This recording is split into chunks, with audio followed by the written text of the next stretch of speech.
యెహెజ్కేలు గ్రంథము 44వ అధ్యాయము. తూర్పు తట్టు చూచు పరిశుద్ధ స్థలము యొక్క బయటి గుమ్మపు మార్గమునకు అతడు నన్ను తోడుకొని రాగా ఆ గుమ్మము మూయబడియుండెను. అంతట యెహోవా నాతో ఈ మాట సెలవిచ్చెను. ఇశ్రాయేలీల దేవుడైన యెహోవా ఈ గుమ్మము ద్వారా ప్రవేశించెను గనుక ఏ మానవుడును దాని ద్వారా ప్రవేశింపకుండునట్లు ఎన్నడును తీయబడకుండా అది మూయబడియే యుండును.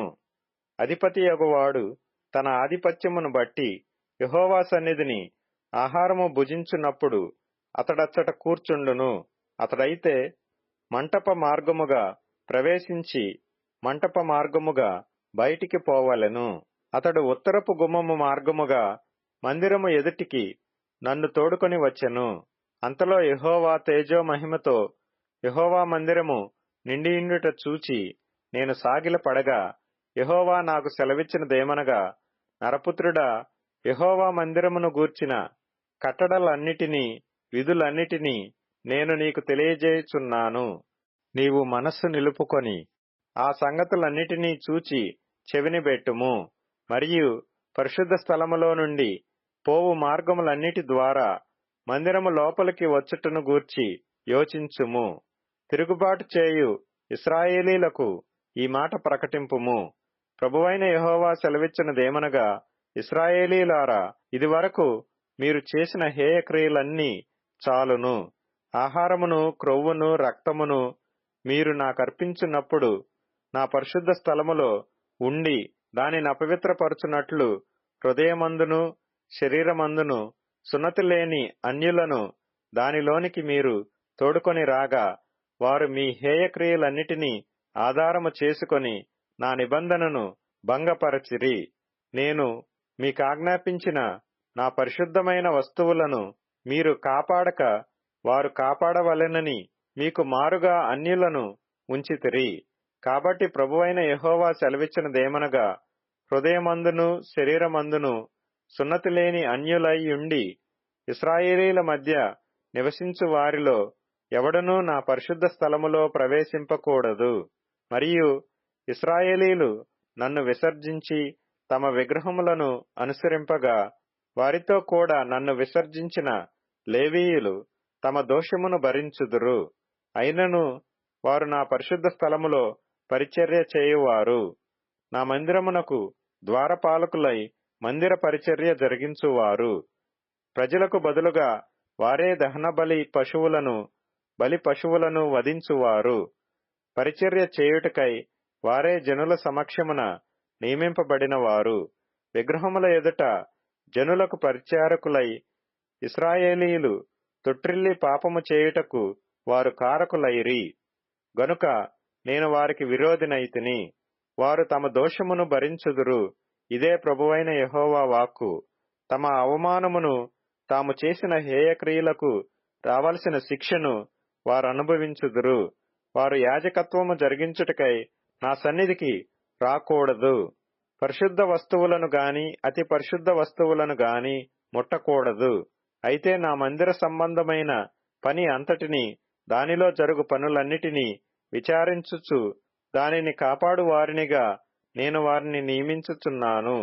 ఇశ్రాయేలీలు నన్ను విసర్జింపగా నా పరిశుద్ధ స్థల సంరక్షణను కనిపెట్టు సాదోకు సంతతి వారగు లేవీయులైన యాజకులు పరిచర్య చేయుటకై నా సన్నిధికి వచ్చి వారే నా సన్నిధిని నిలిచి క్రొవ్వును రక్తమును నాకు అర్పించుదురు. ఇదే ప్రభువగు యెహోవా వాక్కు. వారే నా పరిశుద్ధ స్థలములో ప్రవేశింతురు. పరిచర్య చేయుటకై వారే నా బల్ల యొద్దకు వత్తురు. వారే నేనప్పగించిన దానిని కాపాడుదురు. ఇదే ప్రభువగు యెహోవా వాక్కు. వారు లోపటి ఆవరణపు గుమ్మములలోనికి వచ్చినప్పుడు జనపనార బట్టలు ధరించుకొనవలెను. లోపటి ఆవరణపు గుమ్మముల ద్వారా వారు మందిరమున ప్రవేశించి పరిచర్య చేయునప్పుడెల్లా బొచ్చుచేత చేసిన బట్టలు వారు ధరింపకూడదు. అవిసెనార పాగాలు ధరించుకొని నడుములకు జనపనార బట్ట కట్టుకొనవలెను. చెమట పుట్టించినదేదైనను వారు ధరింపకూడదు. బయటి ఆవరణములోనికి జనుల యొద్దకు వారు వెళ్ళునప్పుడు తమ ప్రతిష్ఠిత వస్త్రములను తీయకపోవుట చేత జనులను ప్రతిష్ఠింపకుండునట్లు తమ పరిచర్య సంబంధమైన వస్త్రములను తీసి ప్రతిష్ఠితములగు గదులలో వాటిని ఉంచి వేరు బట్టలు ధరింపవలెను. మరియు వారు తమ తలలు క్షౌరము చేయించుకొనకూడదు.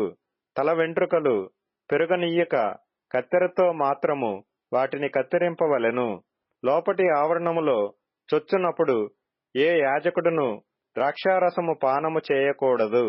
వారు విధవరాండ్రనైనను విడువబడిన దానినైనను పెండ్లి చేసుకొనకూడదు గాని ఇశ్రాయేలీల సంతతి వారగు కన్యలనైనను యాజకులకు భార్యలై విధవరాండ్రుగా నున్న వారినైనను చేసుకొనవచ్చును. ప్రతిష్ఠితమైనదేదో ప్రతిష్ఠితము కానిదేదో పవిత్రమైనదేదో అపవిత్రమైనదేదో కనుగొనుటకు వారు నా జనులకు నేర్పునట్లు జనులు వ్యాజ్యమాడునప్పుడు నా విధులను బట్టి వారికి తీర్పు తీర్చుటకై వారు తీర్పరులుగా నియమింపబడుదురు. నేను నియమించిన విధులను బట్టియు కట్టడలను బట్టియు నా నియామక కాలములను జరుపుదురు. నా విశ్రాంతి దినములను ఆచరించుదురు. తండ్రిదియు తల్లిదియు కుమారునిదియు కుమార్తెదియు సహోదరునిదియు పెండ్లి కాని సహోదరిదియు శవమును ముట్టి అంటుపడవచ్చును. అయితే మరి ఏ మనుష్య శవమును గాని ముట్టి అంటుపడకూడదు. ఒకడు అంటుపడి శుచిర్భూతుడైన తరువాత 7 దినములు లెక్కించి పరిశుద్ధ స్థలములో పరిచర్య చేయుటకై లోపటి ఆవరణములోని పరిశుద్ధ స్థలమునకు వచ్చిన వాడు అతడు తన కొరకు పాప పరిహారార్థ బలి అర్పింపవలెను. ఇదే ప్రభువైన యెహోవా వాక్కు. వారికి స్వాస్థ్యమేదనగా నేనే వారికి స్వాస్థ్యము. ఇశ్రాయేలీలలో వారికెంత మాత్రమును స్వాస్థ్యము ఇయ్యకూడదు. నేనే వారికి స్వాస్థ్యము. నైవేద్యములను పాప పరిహారార్థ బలి మాంసమును అపరాధ పరిహారార్థ బలి మాంసమును వారికి ఆహారమవును. ఇశ్రాయేలీల చేత దేవునికి ప్రతిష్ఠితములగు వస్తువులన్నీయూ వారివి. మీ ప్రతిష్ఠితార్పణములన్నిటిలోనూ తొలిచూలు వాటన్నిటిలోనూ మొదటివియు ప్రథమ ఫలములన్నిటిలోనూ మొదటివియు యాజకుల వగును. మీ కుటుంబములకు ఆశీర్వాదము కలుగునట్లు మీరు ముందుగా పిసికిన పిండి ముద్దను యాజకులకియ్యవలెను. పక్షులలోను పశువులలోను తనకు తాను చచ్చిన దానిని గాని చీల్చబడిన దానిని గాని యాజకులు భుజింపకూడదు. యెహెజ్కేలు గ్రంథము 45వ అధ్యాయము. మీరు చీట్లు వేసి దేశమును విభాగించున్నప్పుడు భూమిలో ఒక భాగమును ప్రతిష్ఠితార్పణముగా యెహోవాకు ప్రతిష్ఠింపవలెను. దానికి 25,000 కొలకర్రల నిడివియు 10,000 కొలకర్రల వెడల్పును ఉండవలెను. ఈ సరిహద్దులన్నిటిలోగానున్న భూమి ప్రతిష్ఠితమగును. దానిలో పరిశుద్ధ స్థలమునకు 500 కొలకర్రల చచ్చవుకము ఏర్పడవలెను. దానికి నలుదిశల 50 మూరల మైదానముండవలెను. కొలువబడిన ఈ స్థలము నుండి 25,000 కొలకర్రల నిడివియు 10,000 కొలకర్రల వెడల్పును గల ఒక చోటు కొలిచివేయవలెను. అందులో మహాపరిశుద్ధ స్థలముగా ఉన్న పరిశుద్ధ స్థలముండును. యెహోవాకు పరిచర్య చేయుటకై ఆయన సన్నిధికి వచ్చి పరిచర్య చేయుచున్న యాజకులకు ఏర్పాటైన ఆ భూమి ప్రతిష్ఠిత స్థలముగా ఎంచబడును. అది వారి ఇండ్లకు నివేశమై పరిశుద్ధ స్థలమునకు ప్రతిష్ఠితముగా ఉండును. మందిరములో పరిచర్య చేయుచున్న లేవీయులు ఇండ్లు కట్టుకొని నివసించున్నట్లు 25,000 కొలకర్రల నిడివియు 10,000 కొలకర్రల వెడల్పును గల ఒక ప్రదేశమును వారికి స్వాస్థ్యముగా 20 గదులను ఏర్పాటు చేయవలెను. మరియు పట్టణమునకై 5,000 కొలకర్రల వెడల్పును 25,000 కొలకర్రల నిడివియు గల ఒక ప్రదేశము ఏర్పాటు చేయవలెను. అతి ప్రతిష్ఠితమగు భాగమునకు సరిగా ఉండవలెను. ఇశ్రాయేలీలకందరికీ అది స్వాస్థ్యముగా ఉండును. మరియు ప్రతిష్ఠిత భాగమునకును పట్టణమునకై ఏర్పడిన ప్రదేశమునకును ఎదురుగా వాటికి పడమటగాను తూర్పుగాను ప్రతిష్ఠిత భాగమునకును పట్టణమునకై ఏర్పడిన దేశమునకును ఇరుప్రక్కల అధిపతికి భూమిని ఏర్పాటు చేయవలెను. పడమటి నుండి తూర్పు వరకు దాని కొలువగా అది ఒక గోత్రస్థానమునకు సరిపడు నిడివి గలదై యుండవలెను. అధిపతి ఇక నా జనులను బాధింపక వారి గోత్రములను బట్టి భూమి అంతయు ఇశ్రాయేలీలకు నియమించున్నట్టు అది ఇశ్రాయేలీలలో అతనికి భూస్వాస్థ్యముగా ఉండును. మరియు యెహోవా ఈ మాట సెలవిచ్చుచున్నాడు, ఇశ్రాయేలీల అధిపతులారా, మీరు జరిగించిన బలాత్కారమును దోచుకొనిన దోపును చాలును. అలాగు చేయుట మాని నా జనుల సొమ్మును అపహరింపక నీతి న్యాయములననుసరించి నడుచుకొనిడి. ఇదే ప్రభువగు యెహోవా వాక్కు. ఖరా త్రాసులను, ఖరా పడిని, ఖరా తూమును, ఒక్కటే పడియు ఒక్కటే తూమును మీరుంచుకొనవలెను. తూము పందుములో 10వ పాలు పట్టునదై ఉండవలెను. పందుము మీకు పరిమాణముగా నుండవలెను. తులం ఒకటింటికి 20 చిన్నముల ఎత్తును, అరవీసె ఒకటింటికి 20 తులముల ఎత్తును, 25 తులముల ఎత్తును, 15 తులముల ఎత్తును ఉండవలెను. ప్రతిష్ఠితార్పణలు ఈ ప్రకారముగా చెల్లింపవలెను. 180 పళ్ల గోధుమలలో 3 పళ్ల వంతునను, 180 పళ్ల యవలలో 3 పళ్ల వంతునను చెల్లింపవలెను. తైలము చెల్లించునదెట్లనగా 180 పళ్ల నూనెలో పడియు 30 వంతున చెల్లింపవలెను. తూము 180 పళ్ళు పట్టునదగును. మరియు ఇశ్రాయేలీల నిమిత్తము ప్రాయశ్చిత్తము చేయుటకై నైవేద్యమునకును దహన బలికిని సమాధాన బలికిని మంచి మేపు తగిలిన గొర్రెలలో మందకు 200లలో ఒక దానిని తేవలెను. ఇశ్రాయేలీలలోని అధిపతికి చెల్లింపవలసిన ఈ అర్పణము ఈ ప్రకారముగా తెచ్చుటకు దేశమునకు చేరిన జనులందరూ బద్ధులై యుందురు. పండుగలలోను, అమావాస్య దినములలోను, విశ్రాంతి దినములలోను, ఇశ్రాయేలీలు కూడుకొను నియామక కాలములలోను వాడబడు దహన బలులను, నైవేద్యములను, పానార్పణములను సరిచూచుట అధిపతి భారము. అతడు ఇశ్రాయేలీల నిమిత్తము ప్రాయశ్చిత్తము చేయుటకై పాప పరిహారార్థ బలి పశువులను, నైవేద్యములను, దహన బలులను, సమాధాన బలి పశువులను సిద్ధపరచవలెను. ప్రభువగు యెహోవా సెలవిచ్చినదేమనగా, మొదటి నెల మొదటి దినమున నిర్దోషమైన కోడెను తీసుకొని పరిశుద్ధ స్థలము నిమిత్తము పాప పరిహారార్థ బలి నర్పింపవలెను.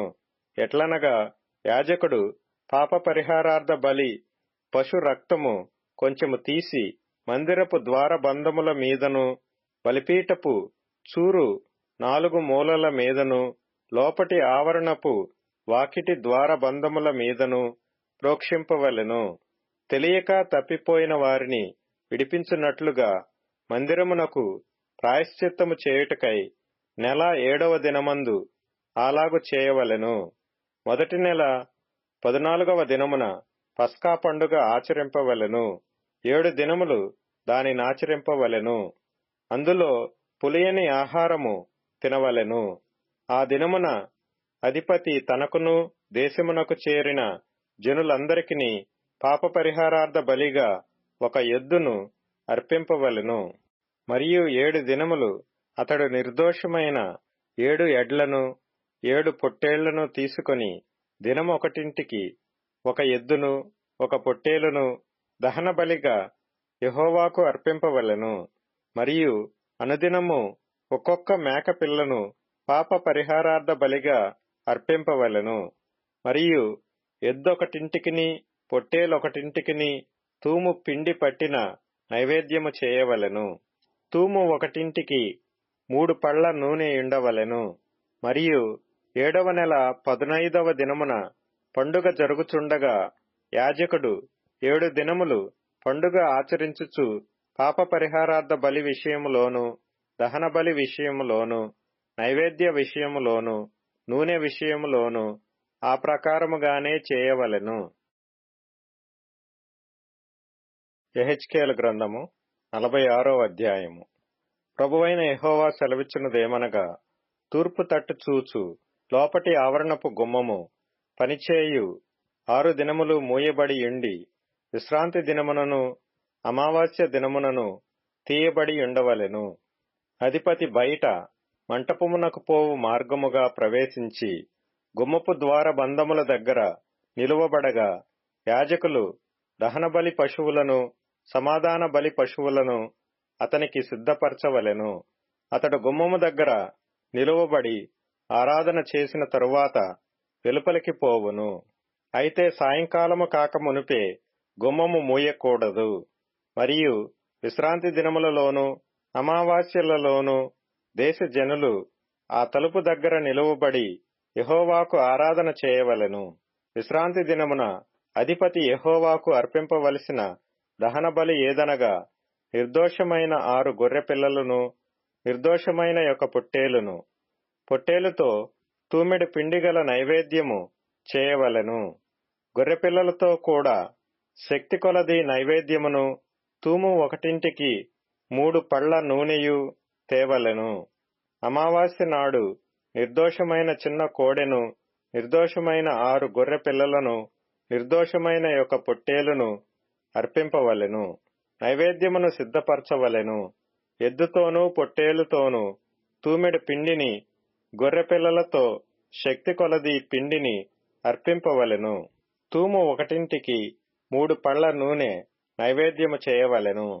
అధిపతి ప్రవేశించున్నప్పుడు గుమ్మపు మంటప మార్గముగా ప్రవేశించి అతడు ఆ మార్గముగానే వెలుపలికి పోవలెను.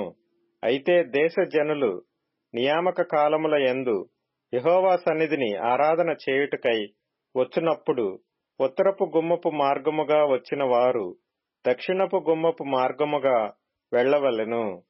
దక్షిణపు గుమ్మపు మార్గముగా వచ్చిన వారు ఉత్తరపు గుమ్మపు మార్గముగా వెళ్లవలెను. తాము వచ్చిన దారినే ఎవరును తిరిగిపోక అందరును తిన్నగా వెలుపలికి పోవలెను. అధిపతి వారితో కలిసి ప్రవేశింపగా వారు ప్రవేశించుదురు. వారు బయలు వెళ్ళునప్పుడు అందరునూ కూడి బయలు వెళ్ళవలెను. పండుగ దినములలోను నియామక కాలములలోను ఎద్దుతో గాని పొట్టేలుతో గాని తూమెడు పిండియు, గొర్రెపిల్లలతో శక్తి కొలది పిండియు, తూము ఒకటింటికి 3 పళ్ల నూనెయు నైవేద్యముగా అర్పింపవలెను. యెహోవాకు స్వేచ్ఛార్పణమైన దహన బలినైనను స్వేచ్ఛార్పణమైన సమాధాన బలినైనను అధిపతి అర్పించున్నప్పుడు తూర్పు తట్టు గుమ్మము తీయవలెను. విశ్రాంతి దినమున అర్పించున్నట్లు దహన బలిని సమాధాన బలిని అర్పించి వెళ్లిపోవలెను. అతడు వెళ్లిపోయిన తరువాత గుమ్మము మూయబడవలెను. మరియు ప్రతిదినము నిర్దోషమైన ఏడాది మగ గొర్రె పిల్లను దహనబలిగా అర్పింపవలెను. అనుదినము ఉదయమున దానిని అర్పింపవలెను. మరియు అనుదినము ఉదయమున దానితో నైవేద్యము చేయవలెను. అది ఎట్లనగా తూమెడు గోధుమ పిండిలో 6వ పాలును పిండి కలుపుటకు పడి నూనెయు నుండవలెను. ఇవి ఎవరునూ రద్దుపరచలేని నిత్యమైన కట్టడలు. గొర్రెపిల్లలను, నైవేద్యమును, నూనెను అనుదినము ఉదయముననే నిత్య దహన బలిగా అర్పింపవలెను. ప్రభువైన యెహోవా సెలవిచ్చినదేమనగా, అధిపతి తన కుమారులలో ఎవనికైనను భూమి ఇచ్చిన ఎడల అది అతని కుమారునికి స్వాస్థ్యమైనందున అతని కుమారుల దగును. అది వారసత్వము వలన వచ్చిన దాని వంటి స్వాస్థ్యము. అయితే అతడు తన పనివారిలో ఎవనికైనను భూమి ఇచ్చిన ఎడల విడుదల సంవత్సరము వరకే అది వాని హక్కై తరువాత అధిపతికి మరలా వచ్చును. అప్పుడు అతని కుమారులు అతని స్వాస్థ్యమునకు మాత్రము హక్కుదారులగుదురు. జనులు తమ స్వాస్థ్యముననుభవింపకుండా అధిపతి వారి భూమిని ఆక్రమింపకూడదు. నా జనులు తమ భూములను విడిచి చెదరిపోకుండునట్లు అతడు తన భూమిలో నుండి తన కుమారులకు భాగములనియ్యవలెను. పిమ్మట అతడు గుమ్మపు మధ్య గోడ మార్గముగా ఉత్తర దిశ చూచుచున్న యాజకులకు ఏర్పడిన ప్రతిష్ఠితమైన గదులలోనికి నన్ను తీసుకొని రాగా అచ్చట వెనుక తట్టు పశ్చిమ దిక్కున స్థలమొకటి కనబడెను. ప్రతిష్ఠితములగు వస్తువులను బయటి ఆవరణములోనికి కొనివచ్చి యాజకులు జనులను ప్రతిష్ఠించుటకై వారు అపరాధ పరిహారార్థ బలి పశు మాంసమును పాప పరిహారార్థ బలి పశు మాంసమును వండుచు నైవేద్యములను కాల్చుచుండు స్థలమిదియే అని నాతో చెప్పి అతడు బయటి ఆవరణములోనికి నన్ను తీసుకొని వచ్చి ఆవరణపు 4 మూలలను నన్ను త్రిప్పగా ఆవరణము యొక్క మూలను మరి ఒక ఆవరణము ఉన్నట్టు కనబడెను. ఆవరణపు మూలను ఆవరింపబడిన ఆవరణమొకటి కనబడెను. ఒక్కొక్కటి 40 మూరల నిడివియు 30 మూరల వెడల్పును గలిగి 4 ఏక పరిమాణముగా ఉండెను. మరియు ఆ 4 చుట్టూ పంక్తిగానున్న అటకలుండెను. చుట్టూనున్న అటకల క్రింద పోయులుండెను. ఇది వంట చేయు వారి స్థలము. ఇక్కడ మందిర పరిచారకులు జనులు తెచ్చు బలి పశు మాంసమును వండుదురని ఆయన నాతో చెప్పెను. యెహెజ్కేలు గ్రంథము 47వ అధ్యాయము. అతడు మందిరపు గుమ్మమునకు నన్ను తోడుకొని వచ్చెను. మందిరము తూర్పు ముఖముగా ఉండెను. నేను చూడగా మందిరపు గడప క్రింద నుండి నీళ్లు ఉబికి తూర్పుగా పారుచుండెను. ఆ నీళ్లు బలిపీఠమునకు దక్షిణముగా మందిరపు కుడి ప్రక్కను క్రింద నుండి పారుచుండెను. పిమ్మట ఆయన ఉత్తరపు గుమ్మపు మార్గముగా నన్ను నడిపించి చుట్టూ త్రిప్పి తూర్పునకు పోవు దారిని బయటి గుమ్మమునకు తోడుకొని వచ్చెను. నేను చూడగా అచ్చట గుమ్మపు కుడి ప్రక్కను నీళ్లు ఉబికి పారుచుండెను. ఆ మనుష్యుడు కొలనూలు చేత పట్టుకొని తూర్పు మార్గమున బయలు వెళ్లి 1000 మూరలు కొలిచి ఆ నీళ్ల గుండా నన్ను నడిపింపగా నీళ్లు చీలమండ లోతుండెను. ఆయన మరి 1000 మూరలు కొలిచి నీళ్ల గుండా నన్ను నడిపింపగా నీళ్లు మోకాళ్ల లోతుండెను. ఇంకా ఆయన 1000 మూరలు కొలిచి నీళ్ల గుండా నన్ను నడిపింపగా నీళ్లు మొల లోతుండెను. ఆయన ఇంకను 1000 మూరలు కొలువగా నీళ్లు మిక్కిలి లోతై నేను దాటలేనంత నది కనబడెను. దాట వీలు లేకుండా ఈదవలసినంత నీరు గల నది ఆయను. అప్పుడాయన నాతో ఇట్లనెను, నరపుత్రుడా, నీవు చూచితివి గదా అని చెప్పి నన్ను మరల నది ఇద్దరికి తోడుకొని వచ్చెను. నేను తిరిగి రాగా నదీ తీరమున ఇరు ప్రక్కల చెట్లు విస్తారముగా కనబడెను. అప్పుడాయన నాతో ఇట్లనెను, ఈ నీళ్లు ఉబికి తూర్పుగానున్న ప్రదేశమునకు పారి అరబాలోనికి దిగి సముద్రములో పడును. అప్పుడు సముద్రపు నీళ్లు మంచినీళ్లు అగును. వడిగా పారు ఈ నది వచ్చుచోట్లనెల్లా జలచరములన్నీయు బ్రతుకును. ఈ నీళ్లు అక్కడికి వచ్చుట వలన ఆ నీరు మంచినీళ్లగును. గనుక చేపలు బహు విస్తారములగును. ఈ నది ఎక్కడికి పారునో అక్కడ సమస్తమును బ్రతుకును. మరియు దాని యొద్ద ఏన్గెదీ పట్టణము మొదలుకొని ఎనెగ్లాయీము పట్టణము వరకును చేపలు పట్టువారు దాని ప్రక్కల నిలిచి వలలు వేయుదురు. మహాసముద్రములోనున్నట్లు సకల జాతి చేపలను దాని యందు బహు విస్తారముగా నుండును. అయితే ఆ సముద్రపు బురద స్థలములను ఊబి స్థలములను ఉప్పు గలవై యుండి బాగుకాక యుండును. నదీ తీరమున ఇరు ప్రక్కల ఆహారమిచ్చు సకల జాతి వృక్షములు పెరుగును.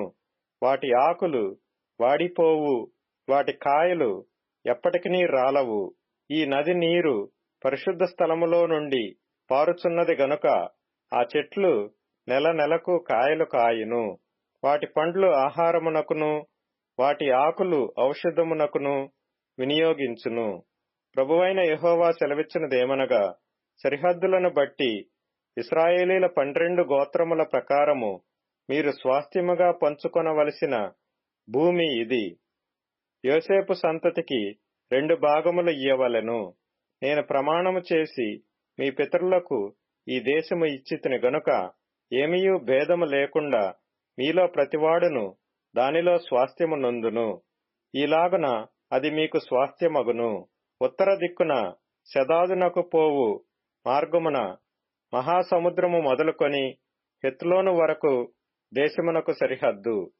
అది హమాతునకును బేరోతాయునకును దమస్కు సరిహద్దునకును హమాతు సరిహద్దునకును మధ్యనున్న సిబ్రయీమునకును హవ్రాను సరిహద్దును ఆనుకొను మధ్యస్థలమైన హాజేరునకును వ్యాపించును. పడమటి సరిహద్దు హసరేనాను అను దమస్కు సరిహద్దు పట్టణము. ఉత్తరపు సరిహద్దు హమాతు, ఇది మీకు ఉత్తరపు సరిహద్దు. తూర్పు దిక్కున హవ్రాను దమస్కు గిలాదులకును ఇశ్రాయేలీల దేశమునకును మధ్య యోర్దాను నది సరిహద్దుగా ఉండును. సరిహద్దు మొదలుకొని తూర్పు సముద్రము వరకు దాని కొలువవలెను. ఇది మీకు తూర్పు సరిహద్దు. దక్షిణ దిక్కున తామారు మొదలుకొని కాదేషు నొద్దనున్న మెరీబా ఓటల వరకును నదీ మార్గమున మహాసముద్రమునకు మీ సరిహద్దు పోవును. ఇది మీకు దక్షిణపు సరిహద్దు. పశ్చిమ దిక్కున సరిహద్దు మొదలుకొని హమాతునకు పోవు మార్గము వరకు మహాసముద్రము సరిహద్దుగా ఉండును. ఇది మీకు పశ్చిమ దిక్కు సరిహద్దు. ఇశ్రాయేలీల గోత్రముల ప్రకారము ఈ దేశమును మీరు పంచుకొనవలెను. మీరు చీట్లు వేసి మీకును మీలో నివసించి పిల్లలు కనిన పరదేశులకును స్వాస్థ్యములను విభజించినప్పుడు ఇశ్రాయేలీలలో దేశమందు పుట్టిన వారినిగా ఆ పరదేశులను మీరు ఎంచవలెను. ఇశ్రాయేలీలు గోత్రికులతో పాటు తామును స్వాస్థ్యము నొందునట్లు మీ వలె వారును చీట్లు వేయవలెను. ఏ గోత్రములో పరదేశులు కాపురముందురో ఆ గోత్ర భాగములో మీరు వారికి స్వాస్థ్యము ఇయ్యవలెను. ఇదే ప్రభువైన యెహోవా వాక్కు. యెహెజ్కేలు గ్రంథము 48వ అధ్యాయము. గోత్రముల పేర్లు ఇవి. దానియేలుకొక భాగము. అది ఉత్తర దిక్కు సరిహద్దు నుండి హమాతునకు పోవు మార్గము వరకు హెత్లోనునకు పోవు సరిహద్దు వరకును హసరేనాను అను దమస్కు సరిహద్దు వరకును హమాతు సరిహద్దు మార్గమున తూర్పుగాను పడమరగాను వ్యాపించు భూమి. దాని యొక్క సరిహద్దు నానుకొని తూర్పు పడమరలుగా ఆషేరీయులకు ఒక భాగము. ఆషేరీయుల సరిహద్దు నానుకొని తూర్పు పడమరలుగా నఫ్తాలీయులకు ఒక భాగము. నఫ్తాలీ సరిహద్దును ఆనుకొని తూర్పు పడమరలుగా మనష్షేయులకు ఒక భాగము. మనష్షేయుల సరిహద్దును ఆనుకొని తూర్పు పడమరలుగా ఎఫ్రామీయులకు ఒక భాగము. ఎఫ్రామీయుల సరిహద్దును ఆనుకొని తూర్పు పడమరలుగా రూబేనీయులకు ఒక భాగము. రూబేనీయుల సరిహద్దును ఆనుకొని తూర్పు పడమరలుగా యూదావారికి ఒక భాగము. యూదావారి సరిహద్దును ఆనుకొని తూర్పు పడమరలుగా మీరు ప్రతిష్ఠించు ప్రతిష్ఠిత భూమియుండును. దాని వెడల్పు 25,000 కొలకర్రలు.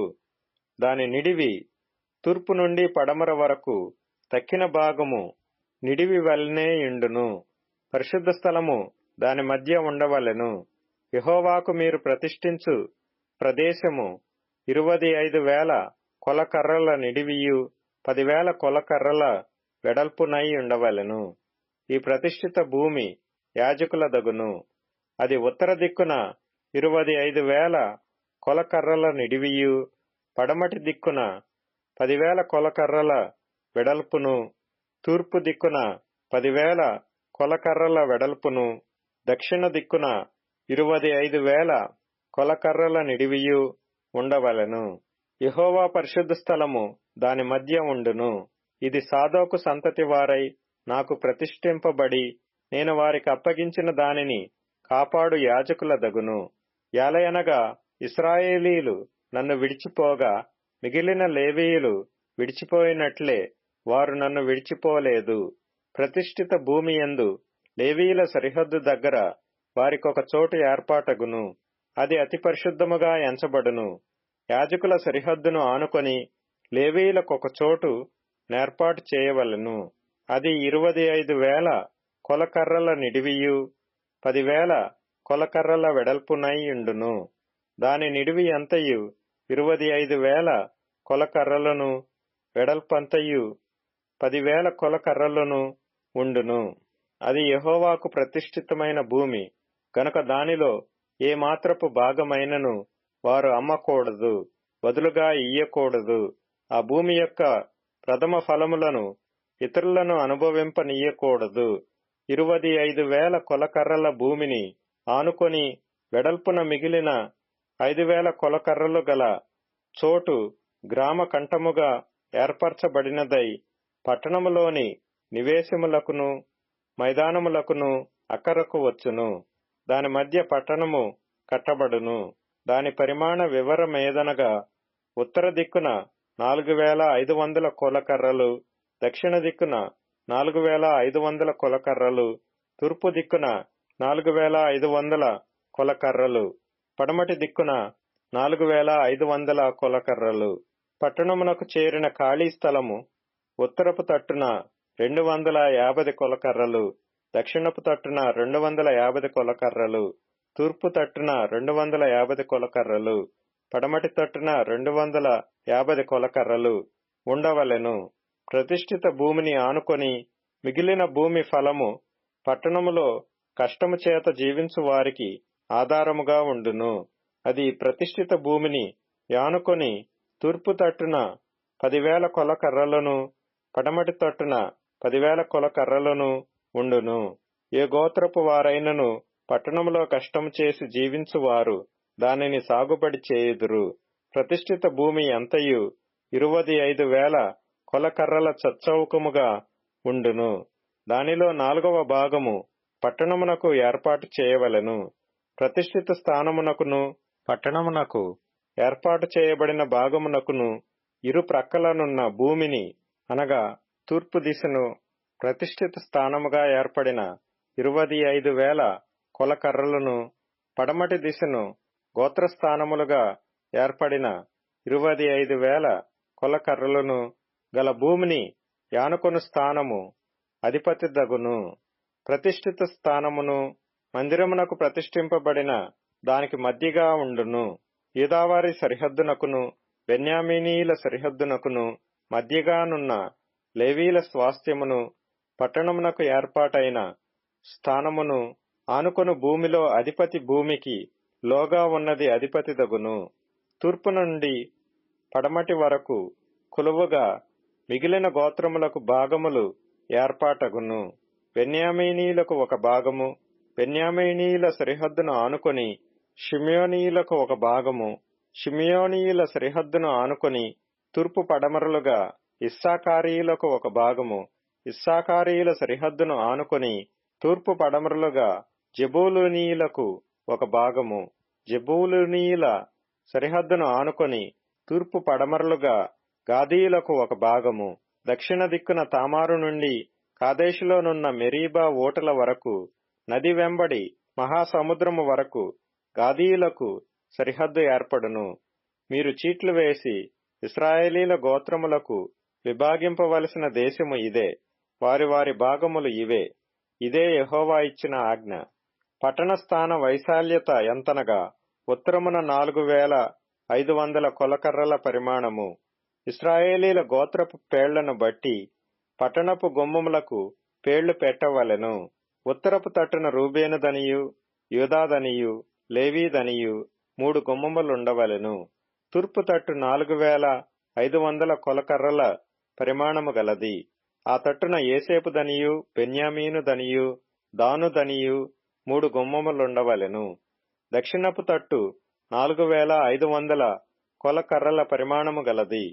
ఆ తట్టున షిమ్యోనుదనియు, ఇస్సాకారుదనియు, జెబూలూనుదనియు 3 గుమ్మములుండవలెను.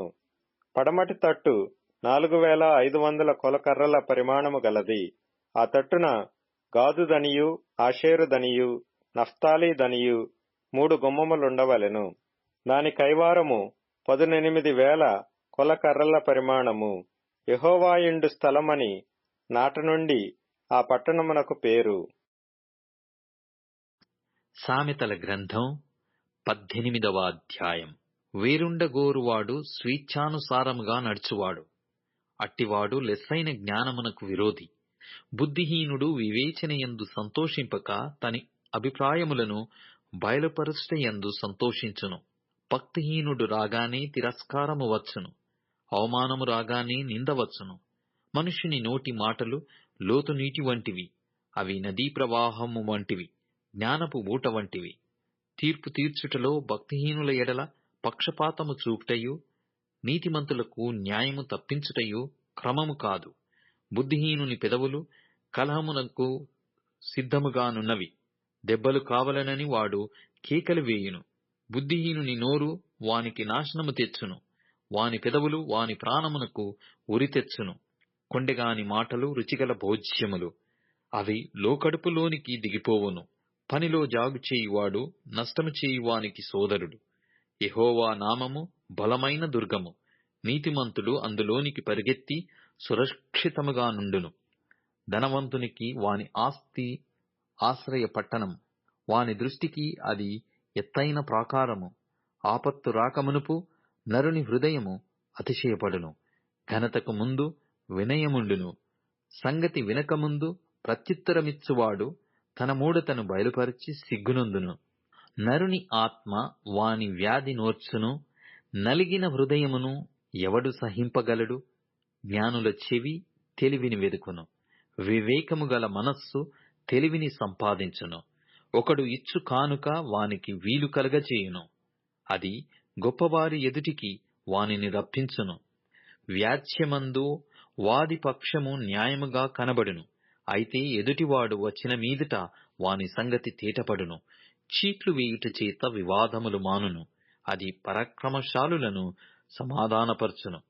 బలమైన పట్టణమును వశపరుచుకొనుట కంటే ఒకని చేత అన్యాయము నొందిన సహోదరుని వశపరుచుకొనుట కష్టతరము. వివాదములు నగరు తలుపుల అడ్డగడియలంత స్థిరములు. ఒకని నోటి ఫలము చేత వాని కడుపు నిండును. తన పెదవుల ఆదాయము చేత వాడు తృప్తి పొందును. జీవమరణములు నాలుక వశము. దానియందు ప్రీతిపడువారు దాని ఫలము తిందురు. భార్య దొరికిన వానికి మేలు దొరికెను. అట్టివాడు యెహోవా వలన అనుగ్రహము పొందినవాడు. దరిద్రుడు బతిమాలి మనవి చేసుకొనును. ధనవంతుడు దురుసుగా ప్రత్యుత్తరమిచ్చును. బహుమంది చెలికాండ్రు గలవాడు నష్టపడును. సహోదరుని కంటే ఎక్కువగా హత్యుండు స్నేహితుడు కలడు. పేతురు వ్రాసిన మొదటి పత్రిక 4వ అధ్యాయము.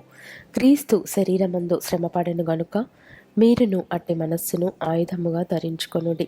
శరీర విషయములో శ్రమపడినవాడు శరీరమందు జీవించు మిగిలిన కాలము ఇక మీదట మనుజాశలను అనుసరించి నడుచుకొనక దేవుని ఇష్టానుసారముగానే నడుచుకొనున్నట్లు పాపముతో జోలి ఇక నేమియో లేక యుండును. మనము పోకిరి చేష్టలు, దురాశలు, మద్యపానము, అల్లరితో కూడిన ఆటపాటలు, త్రాగుబోతుల విందులు, చేయదగని విగ్రహ పూజలు మొదలైన వాటి యందు నడుచుకొనుచు అన్యజనుల ఇష్టము నెరవేర్చుచుండుటకు గతించిన కాలమే చాలును. అపరిమితమైన ఆ దుర్వ్యాపారమునందు తమతో కూడా మీరు పరుగెత్తకపోయినందుకు వారు ఆశ్చర్యపడుచు మిమ్మును దూషించుచున్నారు. సజీవులకును మృతులకును తీర్పు తీర్చుటకు సిద్ధముగా ఉన్నవానికి వారుత్తరవాదులై ఉన్నారు. మృతులు శరీర విషయములో మానవరీత్యా తీర్పు పొందునట్లును, ఆత్మ విషయములో దేవుని బట్టి జీవించునట్లును వారికి కూడా సువార్త ప్రకటింపబడెను. అయితే అన్నిటి అంతము సమీపమై ఉన్నది. కాగా మీరు స్వస్థ బుద్ధి గలవారై ప్రార్థనలు చేయుటకు మెలకువగా ఉండుడి.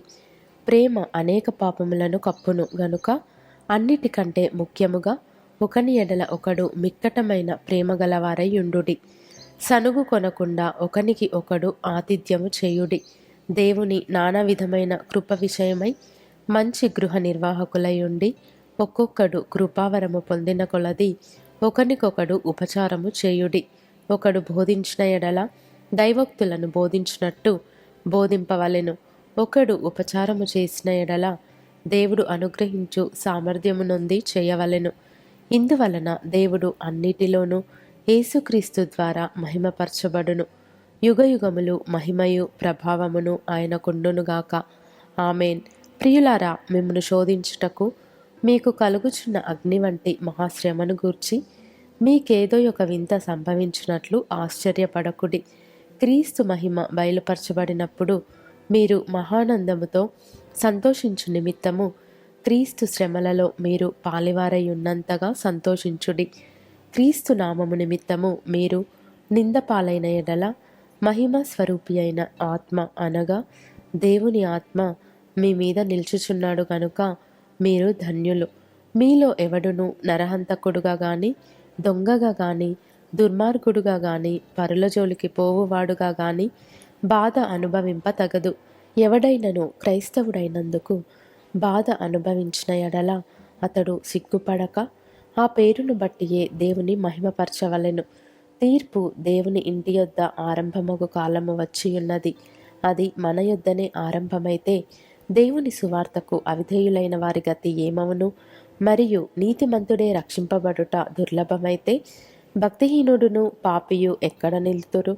కాబట్టి దేవుని చిత్త ప్రకారము బాధపడువారు సత్ప్రవర్తన గలవారై నమ్మకమైన సృష్టికర్తకు తమ ఆత్మలను అప్పగించుకొనవలెను. పేతురు వ్రాసిన మొదటి పత్రిక 5వ అధ్యాయము. తోటి పెద్దను, క్రీస్తు శ్రమలను గూర్చిన సాక్షిని, బయలుపరచబడబో మహిమలో పాలివాడనునైన నేను మీలోని పెద్దలను హెచ్చరించుచున్నాను. బలిమి చేత కాక దేవుని చిత్త ప్రకారము ఇష్టపూర్వకముగాను, దుర్లాభాపేక్షతో కాక సిద్ధ మనస్సుతోనూ మీ మధ్యనున్న దేవుని మందను పై విచారణ చేయుచు దానిని కాయుడి. మీకు అప్పగింపబడిన వారిపైన ప్రభువునైనట్టుండక మందకు మాదిరులుగా ఉండుడి. ప్రధాన కాపరి ప్రత్యక్షమైనప్పుడు మీరు వాడబారని మహిమ కిరీటము పొందుదురు. చిన్నలారా, మీరు పెద్దలకు లోబడి ఉండుడి. మీరందరూ ఎదుటివాని ఎడల దీన మనస్సు అను వస్త్రము ధరించుకొని మిమ్మును అలంకరించుకొనుడి. దేవుడు అహంకారులను ఎదిరించి దీనులకు కృప అనుగ్రహించును. దేవుడు తగిన సమయమందు మిమ్మును హెచ్చించునట్లు ఆయన బలిష్టమైన చేతి క్రింద దీన మనస్కులై ఉండుడి. ఆయన మిమ్మును గూర్చి చింతించుచున్నాడు గనుక మీ చింత యావత్తు ఆయన మీద వేయుడి. నిబ్బరమైన బుద్ధి గలవారై మెలకువగా ఉండుడి. మీ విరోధి అయిన అపవాది గర్జించు సింహము వలె ఎవరిని మృంగుదునా అని వెదక్కుచు తిరుగుచున్నాడు. లోకమందున్న మీ సహోదరులయందు ఈ విధమైన శ్రమలే నెరవేరుచున్నవని ఎరిగి విశ్వాసమందు స్థిరులై వానిని ఎదిరించుడి. తన నిత్యమహిమకు క్రీస్తునందు మిమ్మును పిలిచిన సర్వకృపానిధియగు దేవుడు కొంచెము కాలము మీరు శ్రమపడిన పిమ్మట తానే మిమ్మును పూర్ణులనుగా చేసి స్థిరపరచి బలపరచును. యుగయుగములకు ప్రభావమాయనకు కలుగునుగాక. ఆమెన్. మిమ్మును హెచ్చరించుచు ఇదియే దేవుని సత్యమైన కృప అని సాక్ష్యము చెప్పుచు సంక్షేపముగా వ్రాసి మీకు నమ్మకమైన సహోదరుడని నేనెంచిన సిల్వాను చేత దీనిని పంపుచున్నాను. ఈ సత్యకృపలో నిలుకడగా ఉండుడి. బబులోనులో మీ వలె నేర్పరచబడిన ఆమెయు నా కుమారుడైన మార్కును మీకు వందనములు చెప్పుచున్నారు. ప్రేమగల ముద్దుతో ఒకనికి ఒకడు వందనములు చేయుడి. క్రీస్తునందున్న మీకందరికిని సమాధానము కలుగునుగాక. ఆమెన్.